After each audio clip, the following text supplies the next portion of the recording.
Hello YouTube, Captain Mac here, and welcome back to our FedEx cargo operations in the PMDG 777. Our last flight we flew into Houston, and the company has seen fit to fly us back over, first class of course, back over to Memphis, because they want us to take this 777 all the way over to Europe, and we're going to be spending some time hauling cargo around over there. And that's about the size of it. So today's flight's going to be from KMEM, Memphis, to EGLL, which is Heathrow, of course, out in London. And it's going to be a very long flight, but it's going to be a lot of fun, and I'm looking forward to it. So I hope that you guys are too. So without further ado, let's get in the office and get to work. And welcome to the flight deck, ladies and gentlemen. As you can see, our maintenance personnel were kind enough to get the power onto the aircraft for us. Ground power's up and running. We've got our fuel loaded, and we'll be working on the flight plan here shortly. Let's take a quick look at what we got going on today using our Sim Toolkit Pro. So it's going to be Memphis to Heathrow, 3,641 nautical miles. Not too terribly far. It's going to be pretty long though. Ultimately we'll be going up to flight level 370. Our trip fuel is 126,053 pounds of fuel with a final reserve of 6,538. Block fuel 150,010. I threw in a little captain's fuel, so we're at 155,000 even. And coming down here, we're looking at about an 8-hour flight, give or take a little. Should be a good time. Only 6 personnel on board. That's a couple of crews, just so that well, just because, I don't know, it's set at 6 packs.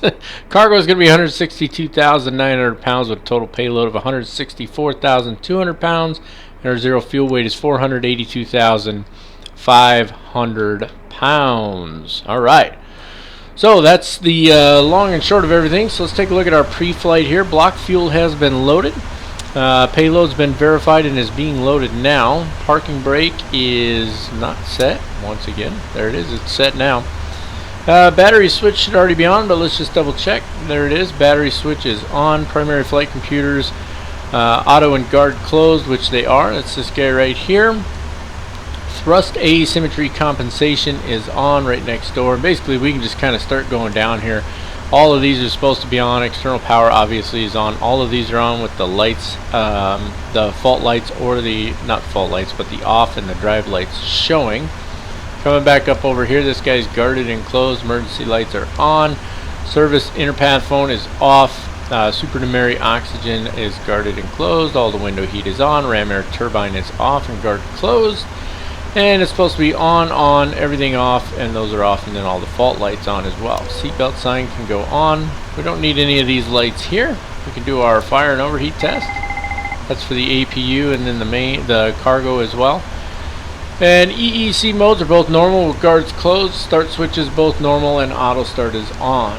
Leave everything alone on the fuel jettison unless you want to start losing fuel on the ground. That would be bad. All the fuel pumps are off right now. Anti-ice is all to auto. Nav lights are on. The rest of these lights are off. Let's test our lights real quick. They're all working up here, all working there, and you can see that everything is working down here. Fantastic. Give her a left click to turn it back off.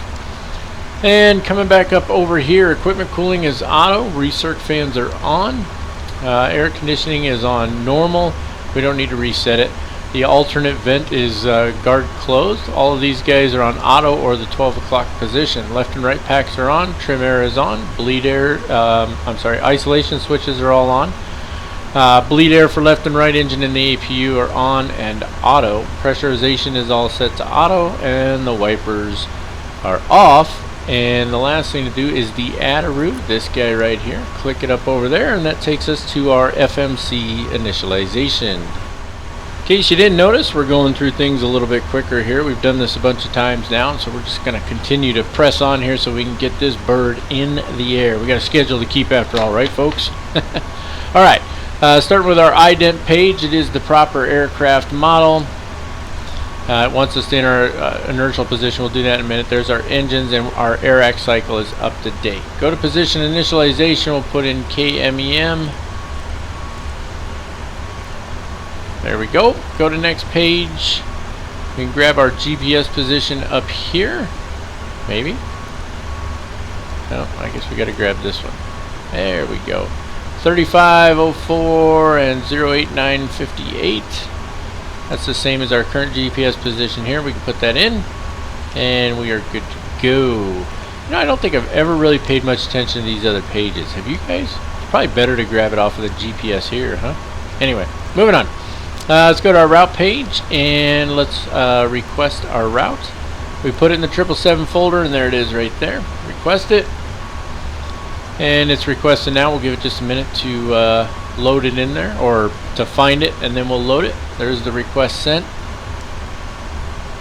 It really is a lot easier doing it this way, because this would be a lot of waypoints to put in. There's like, what, 1, 2, 3, 4, there's like 20 of them or something like that. Okay, let's go ahead and load it. Route 1 uplink is loading, and I think I've got the auto uplinks on here, so once that loads in, then it's pretty much game on from there.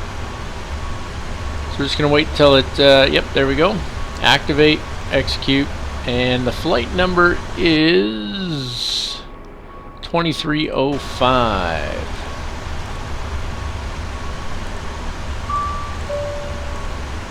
There's one of the uplinks right there. There's the flight number. Performance initialization uplink is done. And our runway is probably going to be... It says 36C on here. I hate that the sound's still going out. I looked for the setting in here and couldn't find it. It's going to be probably runway 27 for us. Let's just look at this wind, this weather real quick. Weather wind is 160 at 6 is what I'm getting right now. Let me just refresh that and make sure. 160 at 6. So that is not going to be runway. Well, I mean, it could be probably better to take like runway 18C. Let's take runway 18 center. I think that's probably the way to go on this one. So, all right. Performance initialization, we'll go ahead and accept what they put in there, and now it'll do wind. And let's see, let's go to the legs page, route data, wind load. Give that a second to load in there. Execute, and now we got the wind for all of these. Descent forecast is ready to go. That's on VNAV. And if I remember correctly, it is page 3, correct? There it is, forecast for descent. I don't really know why it's, I mean, it's a little early for descent forecast, isn't it? We're talking 8 hours. A lot can happen with the weather in 8 hours. But anyway, there we go. So going all the way back here, and let's go to our takeoff page. Flaps are good. I always forget. It's we'll go with 15 on this one. I fly so many different aircraft, and they all have different flap settings. Center of gravity is going to be 31.2. Trim is going to be 3.75. We have not chosen our departure yet, so we'll do that now. We're supposed to be flying the Gets 6 departure. Let's see if runway 18 Charlie is available for that. There it is, Gets 6 and 18 Charlie is available, and Diab, I guess how you say that, that will be our transition. So there we go. Back to the route. Takeoff page, and there's our V-speeds, 150, 155, 163, and it's going to be normal takeoff thrust. Let's see, wind is 160, what did we say, 160 at 6? Yep, 160 /06. And, well, that's alright. We'll do that again in a second. It is dry, and the slope is 0, so I'm just not even going to bother with that. So that gives us a 6 knot headwind with 2 knots off the left side. That's not too bad. So go back over here, and our V-speeds are still pretty much the same, so I'm not too worried about it. Okay, so that takes care of FMC initialization and flight planning. Alright, let's go ahead and take care of our onboard checklist here real quick, just so we're not missing anything. Oxygen, I tested that already. Flight instruments, heading and altimeter aren't set yet. The altimeter is 2992, surprisingly, which should be already on there, right? Yep, there it is. Yeah, 2992. If I hit the Bravo key just to see if it was wrong, but nope, it's 2992. Let's see, heading. Runway heading is going to be 180 degrees on the button. So we'll put that in there as well. Spin it all the way around to the other side. And that's the direction we're pointed right now. Isn't that nice? We are... I gotta figure out where we're actually at on this airfield. You know what? I know what I'll use. I'll use my Sim Toolkit Pro Live Map. Yeah. Ah, there it is. I see where we're at now. Okay, yeah, we're pretty much pointed almost right at the runway. So, fantastic. Go back over to my flight summary there. What else we got here? The window heat is already on. Primary left and right engine hydraulic pump switches need to be on. That's these two here. And then C1, C2 are both off. The electric ones are off. And then all four of these are off as well. No smoking signs. Well, we don't even have those in here anymore. But seatbelt signs are on. EEC mode switches are normal. Engine start selectors are normal. We went over all this already, but we got to go over it again. Let's see. Auto start switch is on. No. So left forward fuel pump pressure light will go out if you're running the APU or you're not. Wing and engine anti-ice is auto. Equipment cooling is auto. There is no gas or a recirc fan. Flight deck temperature control and all that stuff is auto. Left and right pack control switches are auto. Left and right trim air switches are on. We're right here in case you're lost. Left center and right isolation switch is all auto. And then engine APU bleed air switches on and auto. And then pressurization is also set to auto. We've already got the ATIS. We've taken care of the FMC. We do need to program the MCP. Flight directors need to come on. Auto throttle is already on. 163 is our V2, so 163 plus 5 is going to be 168. There we go. And let's look at our departure really quick here. I need to look at it. It's the Get 6. I haven't even pulled it up on Navigraph yet. That's awesome, right? Where you at? Gets 6. And I'm just looking for altitude restrictions. So there is a top altitude of 5,000 feet until we get to Gets, which is out there quite a ways actually. It's a long time to be flying at 5,000 feet, to be honest with you, because it's 35, 40, it's almost 50 miles till you get to Gets. So, but that's what we're going to be at, 5,000 feet. So bring that down. There we go, 5,000 feet. Initial altitude is set. And what else we got on here? We can arm the LNAV and VNAV if we want. We'll go ahead and do that real quick.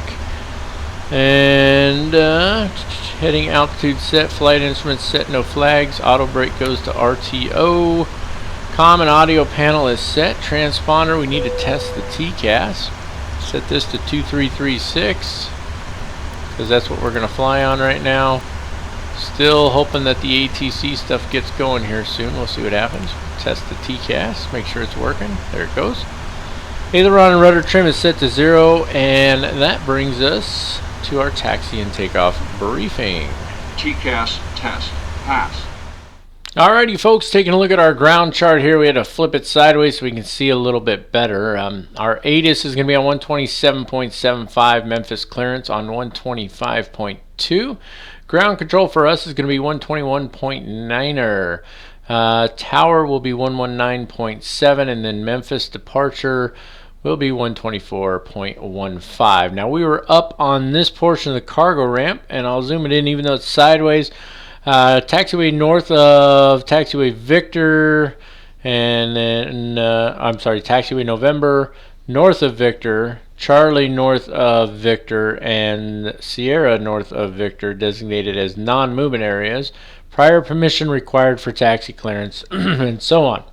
You got to connect FedEx or contact FedEx in order to do that. That's where we're at. Excuse me. Got a cough in your face there. It's not a Captain Mac video, right?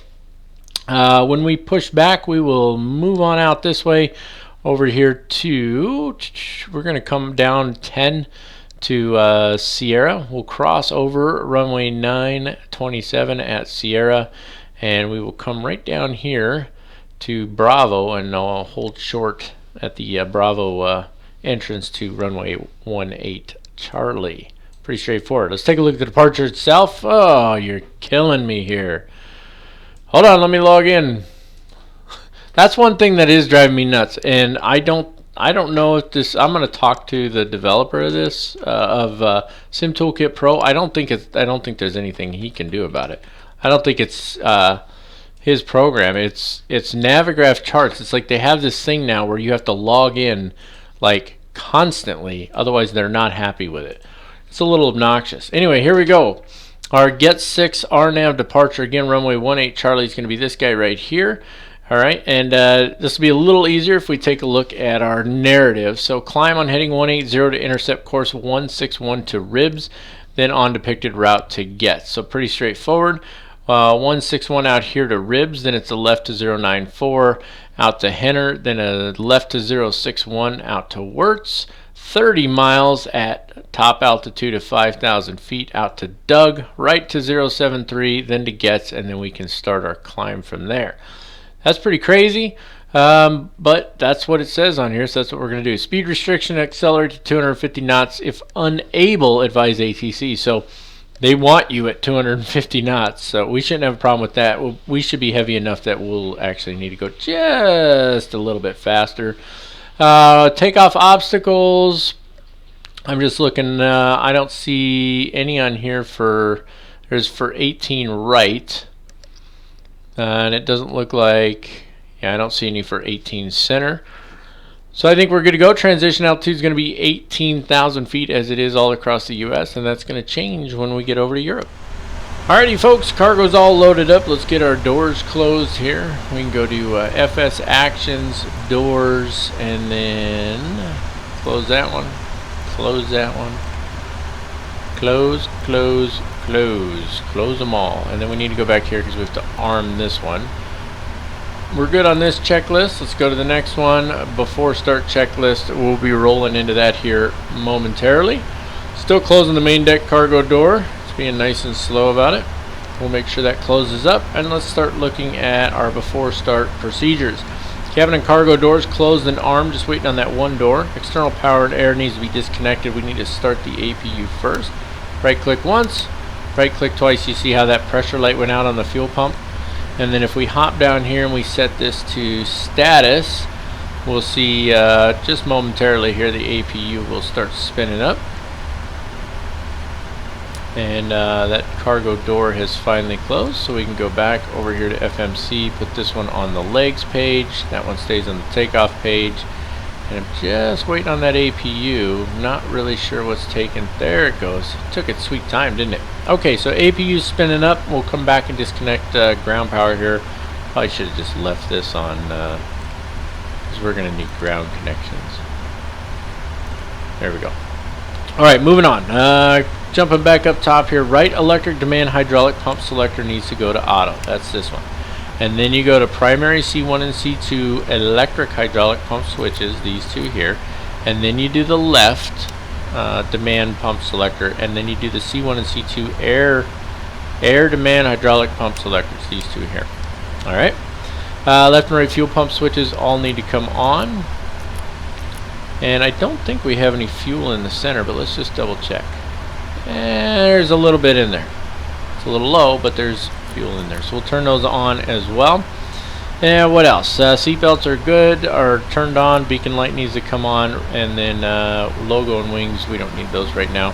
And we can hit the recall switch. There we go. APU's up and running, so it automatically connects the generator. So we can disconnect both the external powers there.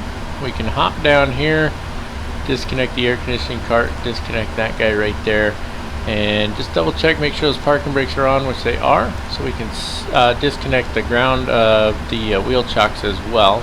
Now we can get back on the legs page there, and that preps us for pushback. So let's talk to GSX here. I already activated ground services, but okay. Prepare for pushback and departure. Alright, moving along pretty quickly here. Engine start's very simple. It's an auto start. We're going to be starting with engine number 1 because that's what my Boeing checklist says. Typically you'll start with engine number 2, but we'll be starting with 1 on the 777, which we've been doing for a little while now anyway. So it's really just click that guy to start. and then once you've got fuel flowing in there. Hello, Captain. We're ready for pushback. I'm sorry, not fuel flowing in there. Once you've got the N2 spinning up, then you add the fuel. So let's take a look at our checklist really quick. Jumping back down here. So MCP-V2 is set to 163 plus 5, so 168. Heading is set to 180 degrees and altitude is set to 5,000 feet. V1 is 150, VR is 155, and V2 is 163. CDU pre-flight is complete. Trim is not done yet because we don't have the hydraulics to do it, but we'll mark it off. And we've taken care of the taxi and takeoff briefings. And then that's the next checklist there. He's probably waiting on me for something, who knows. And there we go.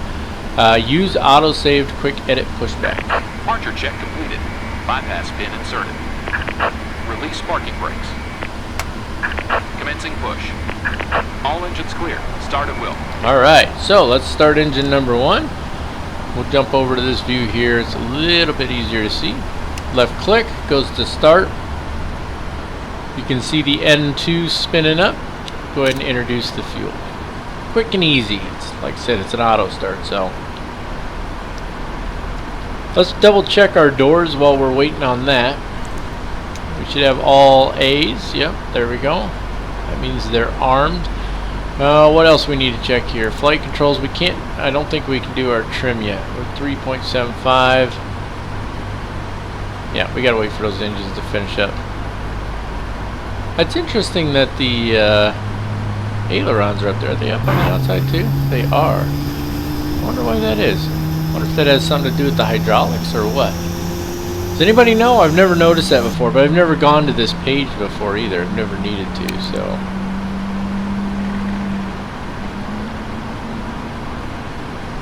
Alright, the engine's stabilizing here. Did that click over already? It was hard to tell from that angle. Alright, let's start engine number 2.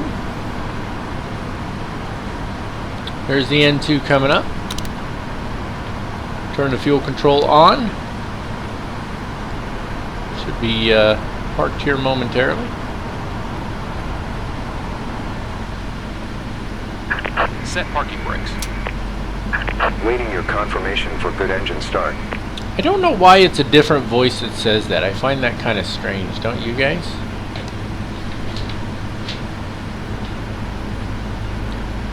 Alright, I'm going to let this engine finish starting up, and when we come back we'll take care of our before, or after start and our before taxi checklist. Alright, let's take care of this after start and before taxi checklist here. I can get my microphone in the right place. There we go. Okay, jumping up top here, left and right generator control switches should be on with the lights off, which they are. We can go ahead and turn the APU off at this point. I don't know why it just sounds weird to me right now. Engine start selectors are both on normal. Left and right pack control switches are auto with the lights off. Left, center, right isolation valve switches are auto and lights off. Engine bleed air switches on with the lights off. Flaps need to be set at this point. We said we're going to do a flaps 15 takeoff. So there's, what is that, 1, right? 5, and then 15. Alright, what else? Stabilizer trim, I did set it. And as soon as I set it, the ailerons, or not the ailerons, the spoilers on the right wing came down. So that was kind of interesting. Must have been from me trying to mess with it before the hydraulics were up and running. But you can see we're at 3.75. Let's do the flight controls check. Full left. We know the full right works, don't we? All the way up. All the way down. And then let's check that rudder. Full left. And that's acting a little weird, isn't it? You see that? Full right. I wonder why that was doing that going to the left. Try it one more time. There it goes. That was kind of weird. Alright, but it seems to be working now, so we're good on that. Recall switch needs to be pushed. Let's put this back on the engines page. Push recall. TCAS should be off. Wing and engine anti-ice are on auto. Taxi light can go on, which is going to be up above us here. We can also go ahead and turn the wing lights on. Let's turn the logo lights on. We're going to need them in a little bit anyway. Turn all of these guys on here. Strobe stays off. I didn't forget about that, Alex. And let me just pop up my... just want to double check my taxi route here real quick. So we should be going up here and taking a left on Sierra and we should be good to go. So track hire coming on a little jump here. There it is. And now I have to adjust my seat here, and there we go. Okay, so I've been adjusting my view a little bit, so you might notice it looks a little more zoomed out. But see, the thing is like this was the zoom level I had before, right here, but my head was back here. So when you look to the side, you're like in the seat. So I adjusted the zoom level a little bit so I can move my head forward and not have to look down like this to be able to see the what you call it there, the primary flight display. Let's go ahead and bring a little thrust in here. So hopefully you guys can still see all that all right. All right, and here we go. She gets moving pretty easy. It's not super heavy. This aircraft can certainly hold a lot more. And for us, this is about, what, about half the range of this aircraft? Yeah, I think, well, I don't know what the full range is of this 777-200. I think it's around 7,000 nautical miles though, right? I'm just guessing. I don't know. But anyway, I have Ultimate Traffic Live on, and I was looking into it today because it was driving me nuts. Why is there no cargo aircraft out here? Well, wouldn't you know it, there are no cargo schedules in Ultimate Traffic Live. None. Right? And I thought, okay, well, that's just ridiculous, and whatever the reasoning is, I don't even care. So I looked into, so you can like do add-on schedules and stuff like that, and from 3 years ago, there's this thing on the Flight 1 page that says they're going to release this super pack or something like that that allows you to add schedules like that yourself and add your own paints and stuff like that in. And I thought, okay, well, let's do that. Well, it isn't out. It hasn't been released. So, you know, that was from Flight 1 3 years ago, and here we are in 2020, and it still doesn't exist. Dare I say it? Surprise, surprise. I know that probably sounds a little messed up, but the reality is maybe it's just me, guys, but it seems like a lot of these companies, they're like, well, you know, we'll get to it when we get to it. I mean, that's just kind of how it feels to me. It really is. And here's what gets me. This is what really gets me. So just the other day, now this video is not going to be out for a little while, so by the time you see this, this will have been a while since this happened. But just the other day, I released the complete tutorial for SimToolkit Pro, a great program that I really like. Okay, and that was I put together that tutorial when the developer released version 0.6, and that's what I waited for that, and then he released it, and so I put out the tutorial. All right, now this is a free program. All right, SimToolkit Pro is free. You don't pay anything for it. If you want to donate, you can donate, but it's not required. It's a free program. Okay, it has been less than a week since I released that tutorial, and I released that tutorial the day after he released version 0.6. all right, right now my SimToolkit Pro, and you can go back and you can look for yourself. If you want to back up and pause the video, look in the top right corner of the SimToolkit Pro when I did the briefings. All right, it is on version 0.6.9 already. In 1 week he's released 9 updates, and this program is free. All right, now I paid for Ultimate Traffic Live. I paid, what was it, 45 bucks, something like that. Make sure this runway's clear. All right, and that was years ago, and here we are, you know, 3 years after they said that they were going to release this tool or whatever, and it hasn't been released. And it just seems to me, now maybe I'm wrong, you guys tell me if you think I'm wrong, but it seems to me there are a lot of developers who develop payware products, and they're good products, right? Some are better than others, but they'll develop a good product, they'll release it at a price point that in my opinion is way too expensive, honestly, but that's a completely different rant. They release it and then they just pretty much leave it. They don't do anything with it. They just don't give a crap anymore. And you go into their forums and you're like, hey, what's the deal with this or that or whatever, and their attitude about it. And I'm not saying this is the case with Flight 1 and Ultimate Traffic Live. I can't even get in the forums right now. Apparently I don't have permission. But you know, some of these companies, their attitude is like, if you don't like it, too freaking bad. I paid you money for this freaking product. I paid for it.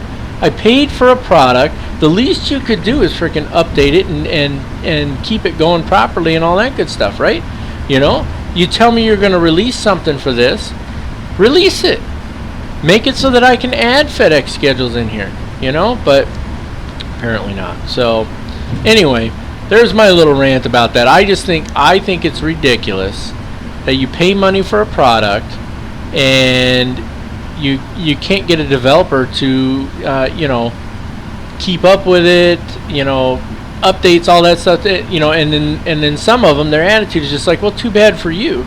But then you've got this Sim Toolkit Pro, you know, this is free, and he is all over doing updates and taking suggestions and doing everything he can to make this the most amazing product it can be. You know, and let's you know, let's go back in time a little bit. A long time ago, I got Avlasoft EFB. That thing was an absolute disaster. It would destroy your frame rates. You couldn't run it with your flight sim. Try to run it in network mode, forget about it, right? And they just weren't interested in it. Here's another one going way back. What was it called? I use Chase Plane now. What was the other one called? Oh, I can't remember the name of it now. Oh, you guys know what I'm talking about. The other camera program. It was out for quite a while before Chase Plane came out, and I cannot for the life of me remember the name of it right now, but it doesn't matter. The point is it was out for several years before Chase Plane came out, and the developer did absolutely nothing with it. He never touched it, wouldn't do anything with it at all. People were begging him for updates, begging him for changes. He didn't do nothing.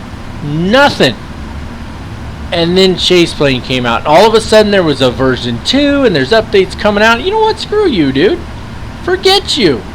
Excuse my language, but forget you. I'm not paying for your product. You think I'm going to buy version 2 of your product when you refuse to do anything until there was competition? I don't think so. Okay, rant over. Let's take a look. You know, I don't think we did our before taxi checklist on here, did we? Probably not, since I forget to do them all the time. No, we did not. Okay, so anti-ice was good, recall was good, flight controls were checked, ground equipment was clear, good to go. Flaps are set for our before takeoff checklist on here. That's our after takeoff. We'll get to that in a minute. Well, a few minutes here. Our before takeoff checklist on here. Landing lights need to come on. On. Strobe lights can come on. TCAS goes to TARA all the way over here. And start the clock, which is this button right here. Bam, clock has been started. Track hire coming back on, a little jump there. Oh, that was a little tiny jump, nice. All right, let's get a little thrust in there, and let's get her out on the runway and get going. Now I know usually I just taxi out and that's that, but you know, I'm just a little fed up with paying money for products and companies, you know, they're not following through. Now maybe I missed something. Why can't I get in the forums? What is going on there? Center. That was weird. It just sort of went off to the side by itself. You know, but I can't even get in the forums to find out if there's something in there to download. I can't even get in there. I'm all registered and everything, but it says I don't have permission to access the forums. Well, what do I need to do to get permission? You know, I registered for the forums. I've got several Flight 1 products. Yeah, but nope, I guess on not. Runway. Whatever. 8. Alright, get her lined up here. Bring her to a nice gentle stop. Alright, it's a little bumpy. You know, these textures are so weird with the lights, aren't they? I don't know if we would call that. I would say it was realistic if they didn't shutter like that when you move around, right? So because of the grooves in the runway, it could just be the way the light hits it, but that changes when you move. Anyway, done talking. Let's bring some thrust in here. Make sure those are even. There we go. And release the brakes. Toga. Hands on the throttles. In case we need to reject takeoff, I've had to do a lot of that. Airspeed's alive. Yeah, see, those textures look really weird, don't they? They just don't look right.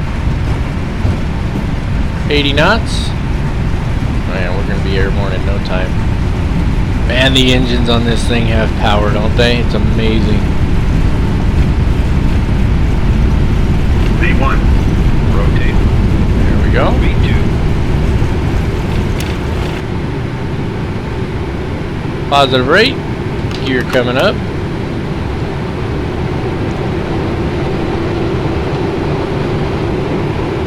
And we're going to hold the flaps where they're at for the moment.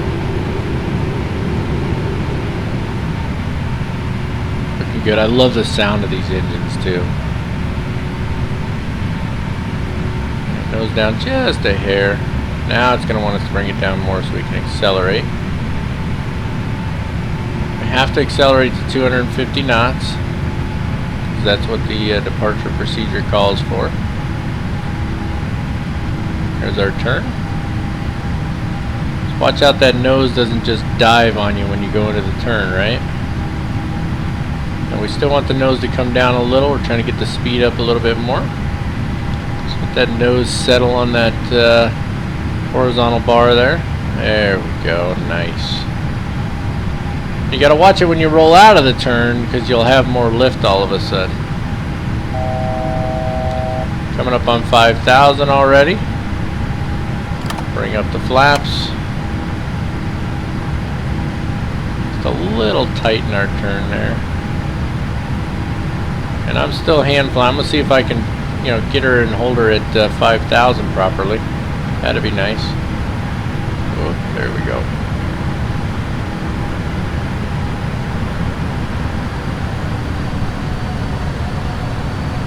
And nose down. Boy, it really wants to turn here, doesn't it? Don't want to dive. Don't want to dive. Come on now. See, that's what happens if you push it too hard. All of a sudden we're nose diving there, right? You got to watch it.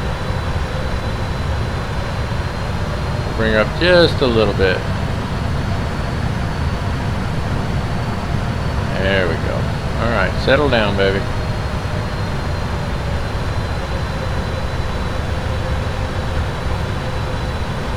Come on. Just trying to get her to hold right there, right about there.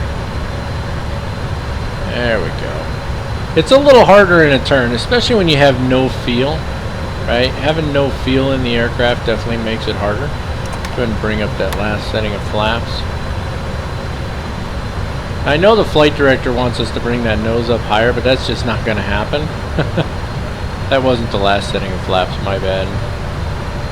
One more turn here. Watch the nose wants to drop on you. See that? Yep, there she goes down a little bit. And again, with no feel, it definitely makes it a little bit harder. Yeah, I know. You got to stay within 300 feet. That's what you're supposed to be at. Within, actually, I think it's within 200 for commercial.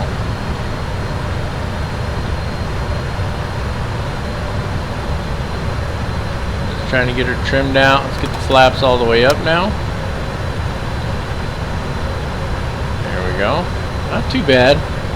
Still a little low. I'm just having a hard time coaxing it up there. Come on, baby.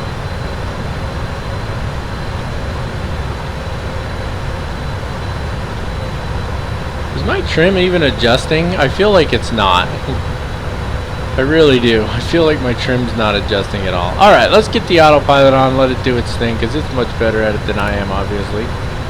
I don't know why it just doesn't seem to want to trim out. I'm trying to trim up, and it's not happening. Alright, let's take care of our after takeoff checklist here.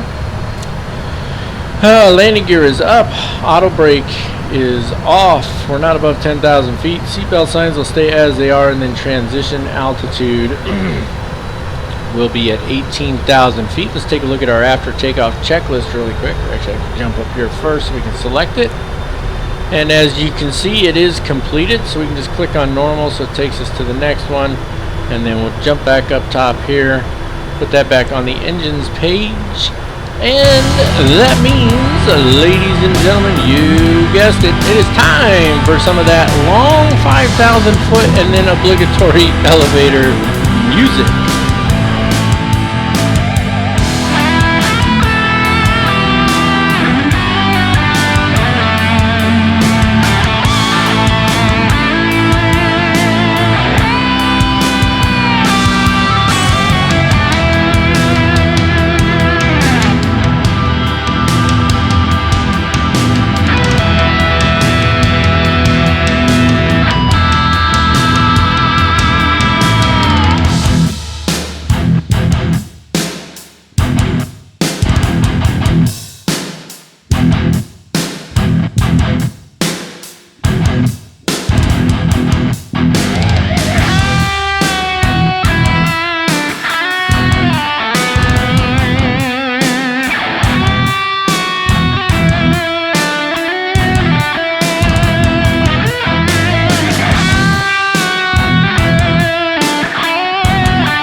folks, after a long flight, we're coming up on top of descent here pretty quick, so let's take care of some business really fast. First things first, I'm going to adjust the altitude because you guys know I talk a lot, the MCP altitude that is. You guys know I talk a lot and I don't want to miss our top descent. So I'm going to go ahead and adjust this. We're going to take it down to 10,000 to start with, and I'll explain my logic behind that when we get to the arrival briefing. Now normally I would have done the arrival briefing a little sooner, but on a really long flight like this, you know, I had to go eat dinner and things like that. So there it is. So there's 10,000 feet, so it'll start the descent automatically here, just about 20 nautical miles. We do need to go down to our FMC, take care of a little business down here. We have already put in our departure and arrival. We're at the Benny 1B. Is it Benny? What's it called again? It is the what's the name of it? There it is, Bovington. Not Benny, Bovington. Is it Bovington or Bovington? Probably Bovington. We're going to be on the Bovington 1B arrival, and the ILS for runway 27 left. That's the plan. Now if we look at our legs page, we look at our legs page, there we go, it didn't want to work. There's going to be a discontinuity here right after Bovington VOR. Hold on a second. My nose is like stuffy all of a sudden. I mean, it has been over 8 hours, right? Okay, let me get it together here. So if we go to the plan view, you'll see what's going on here. And we need to zoom that out just a little bit so you can really see. That's probably too much. There we go. Alright. So on the, you have the Bovington VOR, and then the approach is this way. And so really what it is it's kind of like vectors, because that's what it would be, is ATC vectoring you in. So if we were to close this, in other words, if we were to connect Bovington and CI 27 left, then it would have this straight line from here to here, and then you'd have to turn, you know, like 130 degrees onto short final. That's not going to work really well. However, there is one thing that would be very helpful for us, and that would be to have a little bit of a downwind leg kind of programmed in here. Now I think I've shown you guys how to do this before, but let's do it again anyway.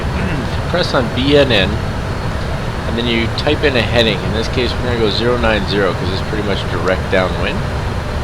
And I'm going to guess, and based on, so like if I go to next page, so I'm going to guess that from here to about here is probably close to 20 nautical miles. Could have something to do with the fact that there's a 20 nautical mile range ring right there. It's actually probably a little bit under 20 nautical miles. But if I put 20 in there, so BNN 090, you see we're on the descent, /20. Now watch this. Watch what happens when I put that in here. Oh, it's going to ask me to check it. Okay, so it's the BNN VOR. Now, if you don't know what this is, go to your flight plan. All right. Now watch this, Sim Toolkit Pro coming at you again. You can go to your flight plan, you can scroll down through all of this and find it. That's all well and good. Go ahead and try that. Or Sim Toolkit Pro, hooking it up. Where's BNN on here? And then I can just find it, right? These are all on the BNN arrival here. I just got to find the BNN VOR, which is not working out well for me. But that's okay, because Navigraph will hook us up too. 113.75. There we go. Took us a minute, but there it is. So it's this one here. So select it, and look at that. See that dotted line it put in there? I was pretty close on my guess too, wasn't I? So that's going to give us an automatic downwind leg there. Right? And then if I wanted to, I could connect these, right? Or I could even make another one if I wanted to. So let me execute that first, and look what we have. Now that's our route there, right?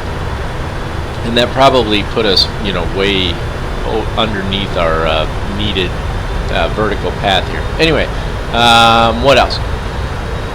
Now I could just connect those two by closing up that discontinuity, or I could make another waypoint over here to make a 90-degree turn. So I could say, what do you think that is? That's probably 5 miles, right? So I could say this guy here, 090/5, and then I can put that in there, and it's going to be that waypoint there. Oh, look at that. And then it just automatically connected them. And I was pretty close. It's probably more like 7. But if I like that, I can just go with it.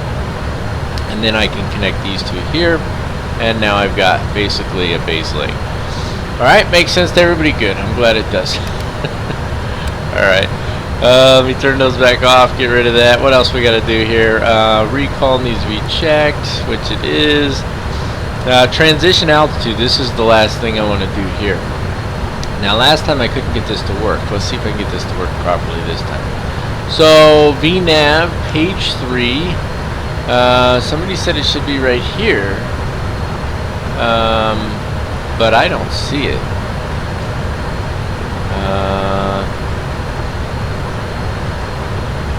Transition level. Why has it got all these for transition level? See, that doesn't make sense. Is this it right here? Transition level, so then it would be 6,000. Can I change that there? Oh, there we go. That's it. That's what they said. They said go to the weather page. Well, we'll see if that works for transition level there. Alright, so we got 147 nautical miles till end of descent. Let's go ahead and take care of our arrival and approach briefing real quick, and then I'll get off of here, because I've probably talked enough. Bam! Sim Toolkit Pro. Still love it. You guys should too. Anyway, moving on. It's going to be the Bovington 1B arrival for us today. And these are all Bovington something arrivals. But either way, I'll keep it really simple. We're coming in out here, Nugra, down to Honolulu is probably how you say that. And then Tobid, Soppit, Westcont, and then a left over here to the Bovington VOR, and then we put in our own waypoints there from out to here and around, right? Okay, so pretty straightforward. Now, transition level, it says on here, is by ATC. I dislike that. I really do. And this isn't a complaint to, this is a complaint to the aviation authorities. You're putting out, you know, these charts and stuff, and you're putting transition level by ATC, but my approach chart tells me it's 6,000 feet. So why do I got to juggle the two? You know, just keep it consistent. That's the other thing I don't like. The charts are very, very inconsistent. It's frustrating sometimes. I know you guys feel that frustration too. Something you can do about it, but you know, this arrival chart is substantially different than, you know, say, you know, the arrival chart for Phoenix. You know, they're not, and it's not just the layout, it's everything about it is different. Now I know Phoenix in the US, now we're here in Europe, but it's not just that. You know, go to a different airport in Europe and you might get a crazy substantially different arrival chart. It'd just be nice to see a little more consistency. Now, before one of you says, well, Lido charts were more consistent, a little bit, yes, but they had the same problems, so I'm just saying. But anyway, so there we have it, down to Bovington VOR. I'm done complaining. You can see it's got a text version of the routing here, and then we've got some descent clearance. So for Bovington 1B at Tobid, we need to be at or below, well, we need to at least be at, don't worry, my brain doesn't want to work, at flight level 200, that's 20,000 feet. And then at Soppit, 15,000, and that's why I went with 10,000 for now. The other reason I went with 10,000 is because the hold at the Bovington VOR has a max holding altitude of 7,000, and we still have some work to do as far as distance between Bovington, our two custom waypoints, and getting onto the approach. And when we look at the approach, we'll see here that being at 10,000 crossing Bovington will work well for us, because that puts us above the holding altitudes, right? The max holding altitude is 7,000, but low enough that we should have no problem covering that 20-mile stretch and getting down to what's going to ultimately be 2,500 feet. So, taking a look at our approach, it's going to be the ILS to runway 27 left. ATIS-1 13.750. Heathrow Director, which is approach control, is 19.730. Tower on 18.505. Ground on 21.905, or any of the other available frequencies. Localizer frequency is 109.5 with a final approach course of 270 degrees. Glide slope intercept at 4.0 nautical miles from ILL, 1,400 feet. It doesn't really work that way. We'll see that here in just a minute. You got a couple different category of ILS approaches here. Airport elevation is 83 feet.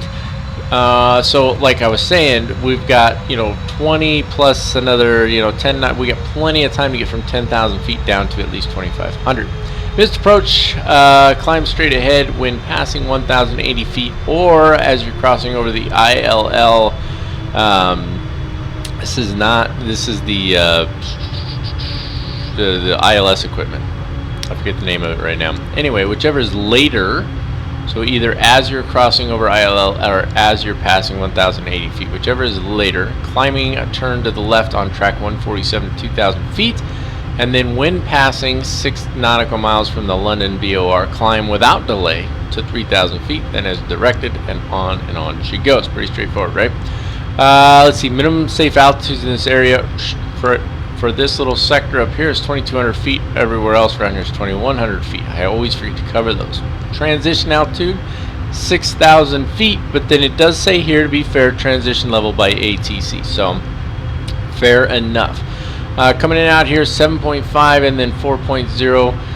They don't have waypoints for them. That's just the way they label them, 7.5, 4.0 in this instance. Not, I don't know if it's like that for all airports in Europe. I haven't flown over here much, but that's going to change. So for those of you in Europe, get excited because that's what we're going to do. Anyway, 2,500 out here at 7.5. That should be the glide slope intercept. So I don't know why it shows glide slope intercept at 4.0 here, but it is what it is. This whole brief is taking way too long anyway. So there it is, it's 3-degree glide slope. We have happy lights on the left hand side, HIALS. You know, in doing my I did this tutorial recently on lighting and all that stuff, and I never saw HIALS, so I'll have to look that one up because it's not in that tutorial, which really kind of sucks. But I did do everything over in the US, so that could be why. You know what, that's where I messed up. That gives me an idea. The old brains are thinking. Anyway, moving on. Cat 1, decision altitude 277 feet. Alright, enough talk about that. We are on the descent. There is one last thing to do. Hit your initial reference, and you choose your landing speed. We're going to land flaps 25 at 149. I'm going to start trying to... Somebody made a really valid point, and they're absolutely right about this. When you land full flaps, it is a lot easier to float the aircraft because of something called ground effect, which does actually work pretty well in P3D. Even in FSX it was working pretty well, and it works good in X-Plane too. So, landing with lower flap setting does help keep from floating as much, but it can also make it land a little harder, and you also know that you need to land a little faster. So, you know, you kind of got your option there. We're a difference of 5 degrees in flaps here and 8 knots in speed, so with a 777 it's not too big of a deal. Here's something to keep in mind real quick, just a little happy tidbit. If you have gusty winds, it's better to land with the lower flap setting than the higher flap setting. So it would be better to land even flaps 20 at 158 in high winds, because the high winds have a more dramatic effect on the higher flap settings. Okay, I've talked enough. We're well onto our descent. I'm off of here, and I will see you guys when we are well onto our approach. Alrighty, folks, we're going to be coming up on our next custom waypoint here, and then we'll be making a right on to final, as you can see. And you can also see that our frame rates are in the toilet, which just seems to be par for the course with this scenery. I've turned off all AI traffic, and it's still 15 frames, 17 frames a second right now. So this could be a choppy fly in here. I'm just checking our altimeter really quick. Let's see, let's get it off of here. Altimeter is 1020, which, you know, that's a little frustrating to me. I got a different way of doing it. Let me pull up Active Sky's actual window here. And pull up a conditions report for EGLL. So, does anybody who's watching this, do you fly in the real world in Europe? And if so, or have you flown to Europe from the US, more to the point, do they change, like, do they give you both altimeter settings? Like, it's 1020, which I could just switch it on here, right? So I could say, I could go to hectopascals, and I could just put it to 1020, which there's transition altitude, which did work, by the way. So, which is really it's not that big of a deal. I can do that, and I should have thought of that initially anyway. But do they convert it for you? So it's 300 or 3012 is what it actually is. I'm just wondering if they convert it for you, or if you just have to use that knob right there, which I suppose makes sense. It's asking us for a little bit of drag. Let's throw it out there, and we can bring in that first setting of flaps, and that should help lower our speed some more as well. Come on down, baby. I'm actually surprised at how high the speed is right now. Let's hit the localizer switch. It grabbed that immediately, which is good. And what did we say our final approach speed was? It's 149 plus 5. And we're actually pretty close to the airfield. Let's look at our legs page. I'm just curious. Yeah, it's got our speed at 170 out here, 240 where we're at right now. It's a little high in my opinion. I mean, it's 8 nautical miles. Yeah, we're gonna go ahead and we're gonna take that over right now. We're gonna bring that way down here to 180, because we're gonna be setting our VREF at come on, brain, function. We're landing 149, so it's gonna be 154 is gonna be our VREF. Okay, we've got the localizer locked on. Let's go ahead and hit the approach switch. We're pretty close to grabbing that glide slope there. There it is. Glide slope has been grabbed. That's fantastic. We still have our speed brakes out. And let's go ahead and throw in the next setting of flaps. Again, this is going to help slow us down. And you can see, you should be able to see the airfield now. At least our frame rates have come back up just a little bit. That's always nice. Okay, there's flaps 5. Let's go gear down in flaps 15. That's going to slow us down considerably. And we'll go ahead and we'll get rid of those spoilers. Let's arm them. And I don't think we did our descent checklist on here, did we? Probably not, knowing me. So let's do that real quick. Recall's good, nodes were good. Auto brake, we're not using auto brakes. That's why I didn't do anything about it. We've got our landing data, approach briefing complete. And then our altimeters are set, so we're good there. And then landing checklist will just be getting to flaps 25. So let's get the engines page back on, jump over to the proper view. Track IR coming on a little jump here. Ooh, that was a nasty big old jump, wasn't it? Alright, there we go. Let's scroll this down. We're looking good right now. I'm just letting it fly the autopilot for the moment. And let's get this speed down to 154. Next setting of flaps coming in. Maybe. There it is. And we got one more setting of flaps. 2500. Speed brakes are armed. Flaps coming to 25. Landing lights are on. Just waiting on those flaps. Alright, before landing checklist, lights are on, speed brakes are armed, seatbelt signs are on, altimeters are set, gear is down and locked, flaps set to 25. We are good to go. Let's see if even with a little choppiness I can fly this in on my own, eh? Why not? Still got auto throttles on. And as usual, she does a near immediate nosedive. I don't know why it does that. Why is it that it's trimmed and holding just fine, and then as soon as I take over, it starts diving at the ground? That doesn't make any sense to me. I mean, if it's already trimmed out, what's the deal?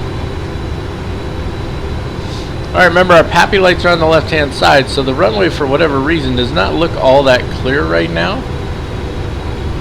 So, alright, that should get us on the right glide slope there. I don't really want to be descending more than 850 feet per minute. And there she goes diving again. It's kind of weird with the 777. I've noticed it always seems to sort of settle either too fast of a descent or too slow of a descent. I have a hard time getting it to settle just right. Even trimming it out, like I'm trying to get her to trim out. It's just a little quick. I think it has something to do with the way they did the fly-by-wire controls on this aircraft. That could just be me. I don't know why, but It looks like 1,000. it almost looks like I'm looking at a grass field. That would be a problem for me. I know it's not. I can barely tell it's concrete, but it just doesn't look right, does it? Just trying to keep my adjustments nice and easy. Our frame rates are tolerable. We're in the 20s at least, so that's good. And we're going to be exiting the runway to the left for the cargo area. I'm just trying to keep that sight picture. It's just doesn't seem to want to trim to where I want it. You know what I mean? Like it wants to drop just a little more. It wants to climb just a little more than what I'm trying to get it at. And I can't seem to get the trim in the right spot. And that's probably just me. It's just poor piloting skills or something. 400. Alright, let's bring her and listen to our call outs here. 300.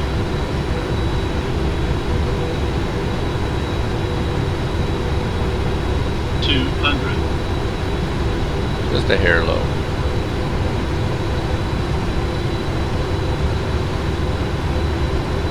100.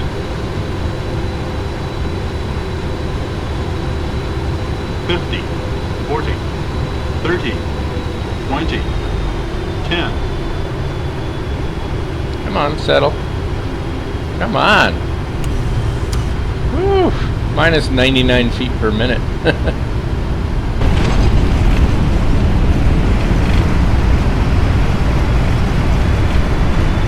Come on, reverse.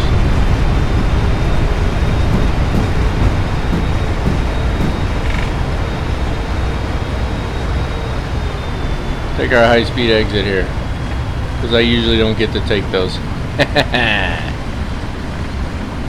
Once again, as you can see, I've got the scenery turned down quite a bit, and it's still just not that great in my opinion.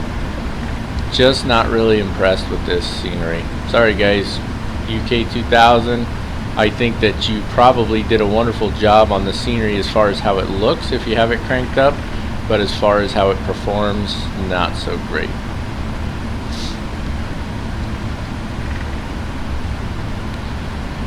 Alright, let's get these lights and stuff off. Taxi lights can stay on. This guy's come off. Strobe can come off. The rest of those can stay on for now. We're going to be parking right here, so that's going to work out really nice. Well, not 609. Next one up. Let's see if we can pull up GSX here. Oh, by the time we find it, we'll be parked.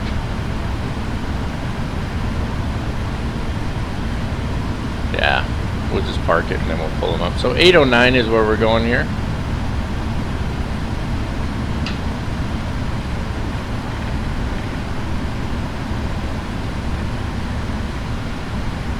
Now I don't know if this is where FedEx really parks here, but let's go ahead and turn those taxi lights off now. Flight directors can come off. Come on. There we go. No, we don't want autopilot. That's one of the problems when you have track IR on, you're moving your head around. Now I don't know which one we're supposed to stop on. Probably full forward. Let's see if we can read them. Can we read them?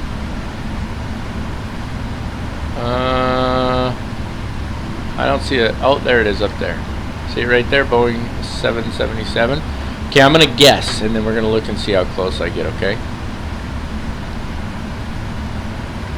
I don't even think we're exactly centered, but I'm going to guess right about here. How close do you think I got? Put in your votes, and let's look. Oh, it looks like I just overshot it just a tiny bit. Turn track IR off here. I just want to see. I'm curious. Oh, wrong button. That's the engine, just so you know. I'm trying to get as close as I can.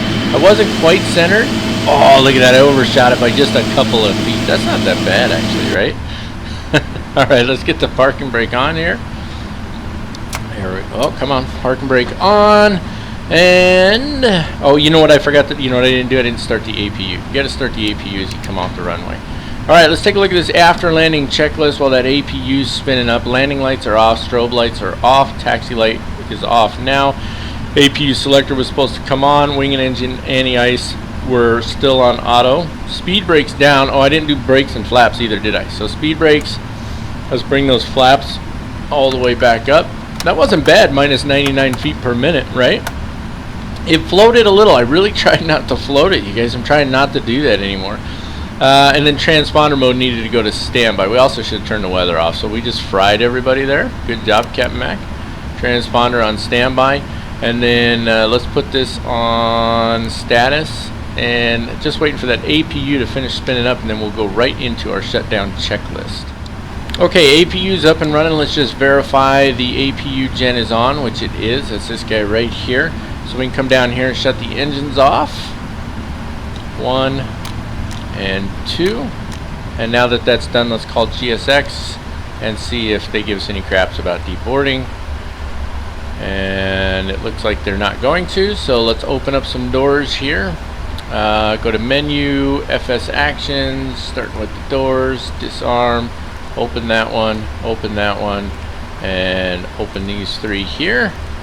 Fantastic. We can bring that back down, and that'll get GSX to work, and we can dive into our shutdown checklist. Parking brake is set, taxi light is off, left and right engine fuel control switches are off, seatbelt signs can go off, and they were on auto anyway, so let's jump up to the overhead here. Beacon light can go off now, nav light will stay on, wing lights can go off as well.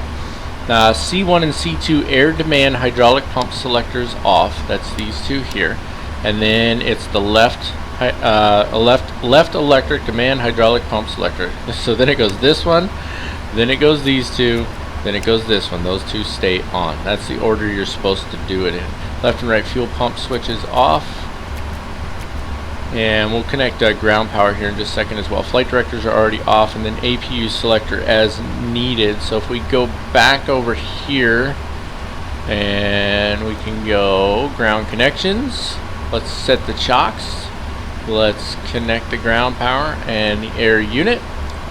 And if we jump back up top, we can turn those on. Means we can turn the APU off. Now we're not burning any fuel, and that's gonna wrap it up for this one, ladies and gentlemen. I hope that you enjoyed the flight. Welcome to Europe for our FedEx cargo operations. Yes, in fact, FedEx does fly around Europe. I checked. They fly to quite a lot of destinations around here. So we're gonna spend some time in this series. It's not really, I never really made it an official series, but whatever, we'll just keep doing what we're doing. Anyway, we're going to spend some time in the 777 flying around to several different airfields in Europe, and I think we're going to fly some other aircraft over here as well, but that's going to be a surprise. I do want to throw one thing out there, see if I can get a little help from you guys in the community. Fly Tampa has an airport for Schiphol. It's Amsterdam. You guys know which airport I'm talking about. And I have it, and I cannot get it to work. Every time I try to install it, it only installs the texture, and then when I did get the scenery installed, and you know, I try to get them organized properly in the scenery library, and I end up with just grass everywhere. It's really weird. So if you guys know how to get, and it is the P3D v4 and above version that I have, so if you guys know how to get that to work properly, please let me know down in the comments section, or send me an email, because I can't seem to find the answer with them right now. I'll keep looking too, of course. Now, with all of that being said, this was a great flight and I had a good time. I really hope you guys did too, and I hope you're excited about spending some time flying around Europe. I know many of you have been looking forward to that, and I am too. I want to spend some more time over here. We spend a lot of time in the US. We got a lot of flights going over there anyway. I think it's really time to start doing some flying over here and give some love over in Europe and some other countries as well. And we're going to start figuring out how to get around the map just a little bit more. Alright, I'm done talking, folks. If you haven't already done so, please go ahead and smash the subscribe button. We're up almost 8,500 subscribers right now. I'd like to get to 10,000 by the end of the year and do some sort of giveaway. And as we get a little closer to that 10,000 mark, we'll start looking at what that giveaway is going to be. Give the video a thumbs up if you enjoy it. That lets me know that I'm doing a good job, and if you don't, please leave some kind but constructive criticism down in the comments so that I can make sure I'm doing a better job for you guys. That's it. That's all and no more, folks. Until next time, as always, keep the blue side up unless otherwise instructed by ATC. God bless you all, and have an absolutely wonderful day.